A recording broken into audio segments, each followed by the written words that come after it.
Guys, അപ്പോൾ ഇന്നലെയാണ് ഞങ്ങൾ മൈക്കിൾ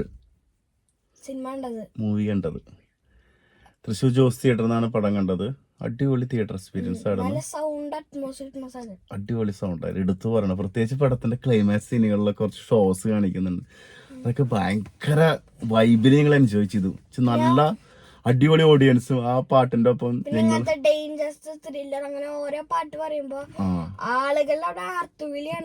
ആർപ്പുവിളി അതിനൊപ്പം പാടുന്നു, കൈയടിക്കുന്നു. നല്ല വൈബുള്ള ഓഡിയൻസ് ആയിരുന്നു. അപ്പോ മൈക്കിൾ ജാക്സൺ എന്ന സിംഗറെ, ആക്ടറെ ഇഷ്ടമുള്ള ഒരാളാണെങ്കിൽ സിംഗർ ഡാൻസർ ആക്ടറും കൂടിയാണല്ലോ, ആൾ അഭിനയിക്കുന്നുണ്ടല്ലോ. അപ്പോ മൈക്കിൾ ജാക്സൺ ഇഷ്ടപ്പെടുന്ന ഒരാൾക്ക് ഈ പടം കണ്ണടച്ച് കാണാൻ ടിക്കറ്റ് എടുക്കാം. അത് 2 മണിക്കൂർ 5 മിനിറ്റ് പടമുള്ളൂ. പടം കുറച്ച് സ്ലോ ബേസിലാണ്. പടത്തിലെ എല്ലാ സംഭവവും ടച്ച് ചെയ്യുന്നുണ്ട്. നല്ല ഇമോഷൻസ് ഉണ്ട്. പിന്നെ മൈക്കിൾ ജാക്സന്റെ കരിയർ സ്റ്റാർട്ടിങ് ഉള്ള അവർ ചെയ്യുന്ന ഷോസ് കാര്യങ്ങളുണ്ട്. അത് ആള് ജനിച്ച് 1986 വരെയുള്ള കഥയാണ് കാണിക്കുന്നത്. ഒരു ഇവന്റ് ആണ് ലാസ്റ്റ് കാണിക്കുന്നത്. ഇനിയിപ്പോ എടുക്കുകയാണ്. ആള് മരിക്കുന്നത് 2009 എന്റെ ഓർമ്മ. 50 വയസ്സിൽ ആള് ജീവിച്ചിട്ടുള്ളൂ. അപ്പോൾ എൻ്റെ ഒക്കെ ഒരു കുട്ടിക്കാലത്ത് മൈക്കിൾ ജാക്സൺ എന്ന് പറഞ്ഞു കഴിഞ്ഞാൽ എനിക്ക് പെട്ടെന്ന് ഓർമ്മ വരിക, എൻ്റെ അമ്പലപ്പറമ്പിൽ ഞങ്ങൾ ക്ലബ്ബ് നടന്ന പരിപാടിയിൽ മൈക്കിൾ ജാക്സൺ ഷോ വരാറുണ്ട്. അത് ഡേഞ്ചറസ് കളിക്കുക. ആ സാധനമൊക്കെ വിളും. മൈക്കിൾ ബാബു എന്നാളെ പേര്, ആളെ വിളിക്കുക എങ്ങനെയാണ്. അപ്പോൾ അവരുടെ ഡാൻസ് ഒക്കെയാണ് കുട്ടിക്കാലത്ത് ഓർമ്മ വരിക.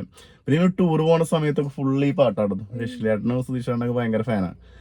അപ്പോൾ മൈക്കിൾ ജാക്സന്റെ മൂൺ വാക്ക്, ബാക്കിലേക്ക് ഇതൊക്കെ കളിക്കലും. നമുക്ക് സ്റ്റേജിൽ കളിക്കാൻ ധൈര്യമില്ല. നമ്മള് അമ്പലപ്പറമ്പിൽ കാവടിക്ക് കളിക്കാറ്. ഈ സ്റ്റെപ്പൊക്കെ വെറുതെ ഇടും. പക്ഷെ കുട്ടിക്കാലം ആഘോഷമാക്കുന്നതിലൊരു വലിയൊരു പങ്ക് മൈക്കിൾ ജാക്സനുണ്ട്. ഡേഞ്ചറസ് ഭയങ്കര ഇഷ്ടമുള്ളതാണ്. Boys are back street boys എന്നൊക്കെ പറഞ്ഞിട്ടൊരു ഇതുണ്ട്, എനിക്ക് ഓർമ്മ കിട്ടുന്നില്ല. അപ്പൊ അത്രയും വൈബില് നമ്മുടെ കുട്ടിക്കാലം ആഘോഷിച്ചാണ്. അതുകൊണ്ട് തന്നെ തിയേറ്ററിൽ നല്ല ഒരുപാട് ആളുകൾ കണ്ടു. ഫാമിലി ആയിട്ട് കണ്ടു. ഫിലിം എന്ന് വെച്ച് കഴിഞ്ഞാൽ നമ്മുടെ ജാക്സൺ ജനിക്കുന്നു, വേറെ ടോക്സിക് ഫാദറാണ്. അപ്പൊ അവിടെ നിന്നുണ്ടായ കുറച്ച് അനുഭവങ്ങളും എന്ന് വെച്ച് കഴിഞ്ഞാൽ ആളെ ഭയങ്കര ക്രൂരമായിട്ട് ഉപദ്രവിക്കുന്ന, ബെൽറ്റ് കൊണ്ട് അടിക്കുന്ന സീനുകളൊക്കെ കാണിക്കുന്നുണ്ട് ഇതില്. അപ്പൊ കാണുമ്പോ അവിടുത്തെ ഫാൻസ് അല്ല, നമ്മുടെ ജോസ് ചേട്ടൻ്റെ ഉള്ളിലിരിക്കുന്ന ആള് ചിലവരൊക്കെ അവിടെ ഭയങ്കര ഇമോഷണൽ. അപ്പൊ പക്ഷെ അച്ഛൻ എന്ന് വെച്ച് കഴിഞ്ഞാൽ മകന്റെ കരിയറിൽ ശ്രദ്ധിക്കുന്ന ഒരു അച്ഛനാണ്. പക്ഷെ ഭയങ്കര ഒരു കരിയർ നന്നാവണമെന്ന് പക്ഷെ പിള്ളേരെ ഉപദ്രവിക്കുമ്പോൾ നമുക്ക് കിട്ടുന്ന ഒരു ഇതുണ്ടല്ലോ, അത് ഭയങ്കരമായിട്ട് ഫീൽ അടിക്കുന്ന സീൻ. അവൻ കരയുന്നത്, പിന്നെ ബുക്ക് പോയി വാങ്ങിക്കുന്നത്. അപ്പൊ ഇങ്ങനെ ഓരോ കരിയർ ഡെവലപ്പ് ചെയ്ത് വന്ന് ഓരോ സമയമാണ് ഇൻസ്പിറേഷൻ വരുന്നത്. അപ്പൊ ഇവിടെ കണ്ടൊരു ഷോ വരുന്നുണ്ട്. എന്നിട്ട് പപ്പ അച്ഛൻ തല്ലി കഴിഞ്ഞിട്ട് ഒരു ഷോ ചെയ്യുന്നുണ്ട് പോയിട്ടോ. എന്ന് വെച്ചാൽ 10ാമത്തെ വയസ്സിലാണ് കേട്ടോ. ഒരു ഗംഭീര ഷോ. പേരൊക്കെ ചോദിക്കുന്നുണ്ട്, കുട്ടിയുടെ പേരെന്താന്നൊക്കെ ചോദിക്കുന്നുണ്ട്. അത് മറ്റേ നമ്മള് ഓഡിയൻസിന്റെ സീറ്റിലാണ്ട് വേറെ സീറ്റിലിരിക്കില്ല, അതിലിരിപ്പിക്കുവാണ്.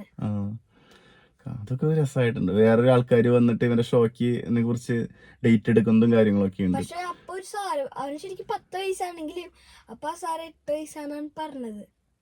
8 years old എന്നല്ലേ. അപ്പൊ ഓക്കെ. പിന്നെ ഈ പടത്തില് മറ്റേ ഇവൻ ഭയങ്കര പെറ്റ് ലവറാണ്. അതുപോലെ തന്നെ ജിറാഫ്. വീട്ടിൽ വളർത്തുന്ന മൃഗങ്ങൾ ഏതൊക്കെയാ? ജിറാഫ്, ലാമ, സ്നേക്ക്, ഡോഗുണ്ട്, വണ്ടിയുണ്ട്. അതൊക്കെ ഭയങ്കര രസമായിട്ടുണ്ട്. അവനോടൊക്കെ രാത്രി സംസാരിക്കുന്നു, കാര്യങ്ങളൊക്കെ ഉണ്ട്. മൃഗങ്ങൾ പാമ്പ് ഫുഡ് കഴിച്ചിട്ട് ഹംഗ്രി ആയിട്ട് വരുന്നതെന്നൊക്കെ പറഞ്ഞിട്ടുണ്ട്. അതൊക്കെ ഒരു ഇതുണ്ട്. പടത്തിന് സബ് ടൈറ്റിൽ ഉണ്ട് കേട്ടോ, നമുക്ക് അത്യാവശ്യം മനസ്സിലാവും, വായിച്ചെടുക്കാൻ പറ്റും. മലയാളം ട്രാൻസ്ലേറ്റ് ചെയ്ത് മനസ്സിലാക്കാം, സുഖമായിട്ട് മനസ്സിലാക്കാം. പിന്നെ ഇതിലെ കാസ്റ്റിംഗ് ജാഫർ ജാക്സൺ. ഈ പടത്തിന്റെ ആദ്യത്തെ പടാന്ന് പറയുന്നത് ചങ്ങാതിയുടെ പെർഫോമൻസ്, മൈൻഡ് ബ്ലോവിങ് പെർഫോമൻസ് ഗംഭീരമായിട്ട് ചെയ്ത് വെച്ചിട്ടുള്ളത്. ആളെ ഇമോഷൻസ് ആയാലും, ആളെ ചിരിക്കുന്ന സീനായാലും, ആള് കരിയറിൽ ഓരോ പ്രശ്നങ്ങൾ വരുമ്പോൾ ആള് ഫേസ് ചെയ്യുന്നത് സിംഗറും ആക്ടറാണ്. പക്ഷെ ഇതിൽ ഡാൻസ് കളിച്ചപ്പോ ഞാൻ ഞെട്ടിപ്പോയി. ഡാൻസർ ആള്. മൂൺ വാക്കൊക്കെ ഭയങ്കര ഫേമസ് അല്ലേ? അല്ല, സിംഗറാണ്. അല്ല, മൂൺ വാക്ക് ഡാൻസറും കൂടിയാണ്. അപ്പൊ അത് എടുത്ത് പറഞ്ഞു. ഗംഭീര കാസ്റ്റിംഗ് ആണ്. അമ്മേടെ റോള് ചെയ്തത്, അച്ഛന്റെ റോള് ചെയ്തത്, പിന്നെ 4 ബ്രദേഴ്സിന്റെ റോളൊക്കെ കാസ്റ്റിംഗ് ഗംഭീരമായിട്ടാണ് ചെയ്തു വെച്ചുള്ളൂ. വേറെ ലെവൽ കാസ്റ്റിംഗ് തന്നെ എടുത്തു പറയണം. ഒരു രക്ഷയില്ലാത്ത കാസ്റ്റിംഗ് ആണ് ചെയ്തു വെച്ചിട്ടുള്ളത്. പെർഫോമൻസുകൾ എല്ലാവരും തീയാണ്. ജാഫറിന്റെ ഒക്കെ ജാക്സന്റെ ആദ്യത്തെ പടം എന്ന് പറയുമ്പോൾ എനിക്ക് പിന്നെ ഇവര് 5 പേരും വളരുന്ന കരിയർ ഡെവലപ്പ് ചെയ്യണമെന്നും കാര്യങ്ങളും ലാസ്റ്റ് ഒരു ഇവന്റ് ഉണ്ട്. ആ ഇവന്റ് കാണാൻ വേണ്ടിയിട്ട് നിങ്ങൾക്ക് ഈ പടത്തിന് ടിക്കറ്റ് എടുക്കാം വെച്ച് കഴിഞ്ഞാൽ ഏകദേശം 20 മിനിറ്റ് നേരെ ഒരു ഷോയാണ്, വലിയൊരു ഷോ. അത് എവിടെ വെച്ചാൽ എടുക്കുന്നത്? Los Angeles California. ആ. അല്ല, ചെറിയ ചെറിയ ഷോസ് ലണ്ടൻ, ഇംഗ്ലണ്ട്. പിന്നെ വലിയ വലിയ ഷോസ് കാണിക്കുന്നത്. ലാസ്റ്റ് ഷോസ് കാണിക്കുന്നത് ലണ്ടൻ, ഇംഗ്ലണ്ട് അല്ലേ. 1986 കാണിക്കുന്നുണ്ട്. ആള് മരിക്കുന്നത് 2009 അപ്പൊ ഇനിയും പടം സെക്കൻഡ് പാർട്ടിലാവും ബാക്കിയുള്ള ഭാഗങ്ങളൊക്കെ വരുന്നത്. ആ ഷോ കാണാൻ വേണ്ടി നമുക്ക് ടിക്കറ്റ് എടുക്കാം. ആ ലാസ്റ്റ് 20 മിനിറ്റ് തിയേറ്ററിൽ ആവേശം എന്ന് വെച്ചാൽ ആവേശം, സ്കൂളിൽ ഇടലും ഒപ്പം പാടലും. ഞങ്ങളൊക്കെ ജാതി വൈബാണ്. ഞാനിപ്പോ ഈ ഡാൻസ് ജാതി മൂഡില് ഡാൻസ് കളിച്ചിരുന്നത്. അടിപൊളിയായിരുന്നു പടം. വെച്ചാൽ മൈക്കിൾ ജാക്സൺ ഇഷ്ടപ്പെട്ട ആളുകൾക്ക് ഈ പടത്തിന് ടിക്കറ്റ് എടുക്കാം, യാതൊരു സംശയവും. ധൈര്യമായിട്ട് പോയിട്ട് ടിക്കറ്റ് എടുക്കാം. അതിരസമായിട്ട് ചെയ്തു വെച്ചിട്ടുണ്ട് എല്ലാ മേഖലയും. പിന്നെ ഈ പടത്തിലെ കാലഘട്ടം കൊണ്ടുപോകുന്നുള്ളത്, ഇവര് ട്രാവൽ ചെയ്യുന്നൊരു വണ്ടിയുണ്ട്, ഒരു വാനുണ്ട്. അപ്പൊ ഷാജിപ്പാപ്പന്റെ വണ്ടിയിലേ ചോദിച്ചു. അത് അതുപോലെ തന്നെയുള്ള പണ്ടത്തെ വാനില്ലേ, അതിൽ യാത്ര ചെയ്യുന്നത്, ഷോസ് കഴിഞ്ഞ് വരുമ്പോ ഇവ അടുത്ത ഷോയ്ക്ക് വേണ്ടി പ്രിപ്പയർ ചെയ്യുന്നതൊക്കെ ഉണ്ട്. സീനുണ്ട്, ലൈറ്റ് ഒക്കെ അടിച്ചിട്ട് ഇവരൊക്കെ ഉറങ്ങുമ്പോ. അത്രയും ഡെഡിക്കേറ്റഡ് ആണ് കുട്ടിക്കാലം മുതൽ തന്നെ ഉള്ളത്. സീനുകളൊക്കെ കാണിക്കുന്നത് അവൻ ഇങ്ങനെ വലുതായപ്പോഴാണ് സ്റ്റാർ. പിന്നെ ഫാൻസിനേക്കാള് ഡീൽ ചെയ്യുന്ന രീതിയുണ്ട്. കുട്ടികളെ ഭയങ്കര ഇഷ്ടമാണല്ലോ. അപ്പൊ ഓട്ടോഗ്രാഫ് കൊടുക്കല്, ഓരോ സ്ഥലത്ത് പോയി കഴിഞ്ഞാൽ ജാക്സൺ എന്ന് പറയുമ്പോ ഇങ്ങനെ ഓട്ടോഗ്രാഫ് കൊടുക്കുന്നു. പിന്നെ ലാസ്റ്റ് ഷോയിലൊക്കെ ഉണ്ടല്ലോ, അത് ഓരോരുത്തരെ എക്സ്പ്രഷൻ കാണാം. കരയാച്ച് നമ്മളൊരു ഫീല് കിട്ടിയ ഇമോഷൻസ് വന്ന്, അല്ലെങ്കിൽ അത് എൻജോയ് ചെയ്യുന്ന സമയത്ത് കിട്ടുന്ന ഒരു ഫീൽ ഉണ്ടോ, അത്രയും ഇൻസ്പയർ ചെയ്തിട്ട് മുഖമൊക്കെ ഇങ്ങനെ ഭയങ്കര ഇതായിട്ട്. ഞാനിപ്പോ കുറെ ഭാഗങ്ങളിലേക്ക് ഈ പടത്തില് ഭയങ്കരമായിട്ട് കണ്ണ് നിറയുന്ന 2 സീൻസ്, പ്രത്യേകിച്ച് ഇവനെ ഷോ ചെയ്യുന്ന ഒരു ഇൻസിഡന്റ്, അപകടം വരുന്ന സമയത്ത്. പിന്നെ തിരിച്ചു വരുന്നത് കംബാക്ക് ഒരു സീൻ തന്നെയാണ്. ഇനി കംബാക്ക് ഉണ്ട്. എന്നിട്ട് ആ ലാസ്റ്റ് ഷോ വന്ന് ചെയ്യുന്നത്.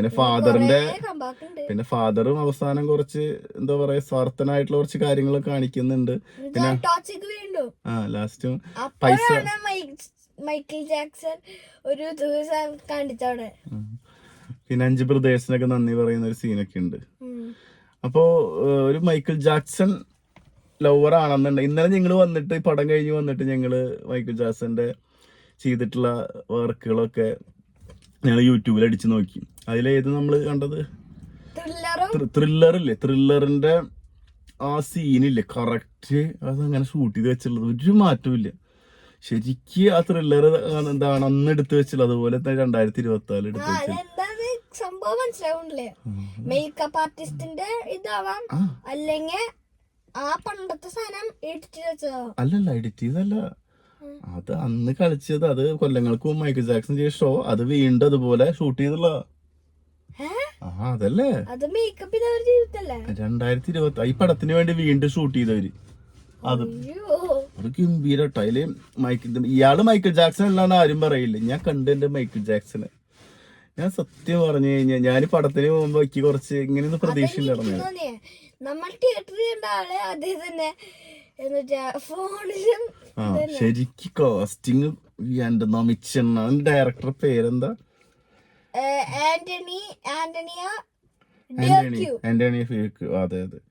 ജോൺ ലോക്കൺ ആണ് ഈ പടത്തിന്റെ റൈറ്റർ വരുന്നത്. ടെക്നിക്കലൊക്കെ വേറെ ലെവൽ. ഈ പടത്തിൽ കാണിക്കുന്ന ഇൻസ്ട്രുമെന്റ്സ്, കാര്യങ്ങൾ, ആ കാലഘട്ടം പിടിച്ചുള്ളതൊക്കെ ഗംഭീരം. പിന്നെ അത് മുതൽ അവൻ ഉപയോഗിക്കുന്ന വണ്ടികളൊക്കെ മാറുന്ന, കാറ്റഗറി മാറുന്ന കുറെ സംഭവങ്ങൾ വരുന്നുണ്ട്. പിന്നെ ഈ മൈക്കിൾ ജാക്സന്റെ ലൈഫില് ജീവിതത്തെ കുറിച്ചുള്ള കുറെ സംഭവങ്ങൾ നമ്മളിങ്ങനെ സെർച്ച് ചെയ്ത സമയത്ത് ആള് 1-2 ഇൻസിഡൻസിലൊക്കെ പെട്ടിട്ടുണ്ട്. ഒരു ചൈൽഡ് അബ്യൂസ്, അതൊക്കെ നമുക്ക് വിശ്വസിക്കാൻ തന്നെ ബുദ്ധിമുട്ടായി പടം കണ്ടിറങ്ങുന്ന സമയത്ത്. അതാണെന്ന് വെച്ചാൽ അത്രയും കുട്ടികളൊക്കെ ഇഷ്ടപ്പെടുന്ന ഒരു ക്യാരക്ടറാണ്. അത് ഭയങ്കര ഇമോഷണലി കണക്ട് ചെയ്തിട്ടുണ്ട്. പിന്നെ ഫാമിലി, എന്റെ ഫാമിലിയാണ് എല്ലാ വലുത് എന്ന് പറയുന്ന ഒരു സീനൊക്കെ ഉണ്ട് വേറൊരു പ്രോഗ്രാം ചാർട്ട് ചെയ്തിട്ടുള്ള സമയത്തൊക്കെ. ടോട്ടലി ഒരു മൈക്കിൾ ജാക്സൺ ഷോ ഉണ്ട്. പിന്നെ ആളെ ലൈഫിൽ ആളെത്തി സ്ട്രഗിൾ ചെയ്ത് വന്നുള്ള ആളാണ്, പാഷനേറ്റീവായിട്ട് അങ്ങനെ വന്നുള്ള ആളാണ്. കുട്ടിക്കാലത്ത് ഒരുപാട് ഇൻസിഡൻസ് ഉണ്ടായി, അനുഭവങ്ങൾ ഉണ്ടായിട്ട് അതൊക്കെ തരണം ചെയ്ത് വന്നിട്ടുള്ള ഒരാളാണ്. ഒരു മോട്ടിവേഷനും കൂടിയാണ്. നമ്മൾ സെക്കൻഡ് പാർട്ട് ഇറങ്ങുമ്പോൾ അതിന് വേണ്ടി വെയിറ്റ് ചെയ്യുന്നു. ഓക്കെ, അപ്പോൾ ഇഷ്ടപ്പെട്ടു. അപ്പോൾ ഈ പടത്തിന് ഉണ്ടെന്ന് എന്നോട് പറഞ്ഞിരുന്ന ആള് മൈക്കിൾ ജാക്സന്റെ ഒരു ഫാൻ കൂടിയാണ്. അപ്പൊ കട്ട ഫാൻ കട്ട ഫാനാണ്. ഇന്നലത്തോടു കൂടി ഒന്നുകൂടി അത് കൂടി അല്ലേ? കൂടി ഓർമ്മകളൊക്കെ പുതുക്കി. ഓക്കെ, അപ്പൊ ബായ്. എല്ലാവർക്കും തൃശ്ശൂർ അപ്പൊ നിങ്ങളുടെ പൂരാണെന്ന്. അപ്പൊ എല്ലാവർക്കും തൃശ്ശൂർ പൂര ആശംസകൾ. ബൈ. ബൈ.